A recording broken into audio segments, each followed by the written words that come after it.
જામનગરમાં આજે પોલીસ દ્વારા વિવિધ પોઈન્ટ પર ચેકિંગ ડ્રાઈવ યોજવામાં આવી હતી।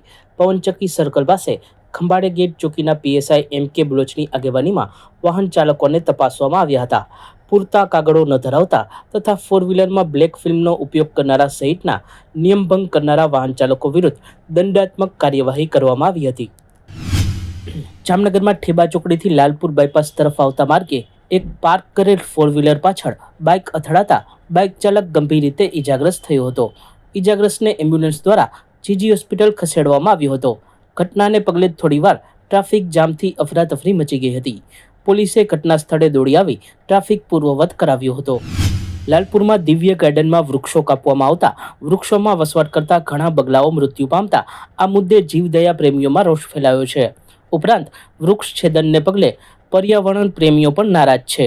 ત્યારે આ મુદ્દે મંજૂરી વગેરે બાબતે તપાસની માંગ ઉઠી છે। જામનગરની મધ્યમાં આવેલ રણમલ તળાવ શહેરના હૃદય સમાન છે એમ કહી શકાય, કારણ કે આ તળાવને જામનગરીઓ દિલ ખોલીને પ્રેમ કરે છે। ઉપરવાસ વરસાદને પગલે નહેર વાટે તળાવમાં પાણીની સારી આવક થતાં તળાવ છલોછલ થઈ ગયું છે।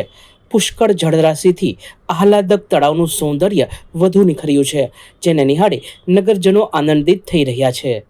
સચોટ સમાચારો સૌથી ઝડપી મેળવવા માટે અમારી ચેનલને સબસ્ક્રાઇબ કરો।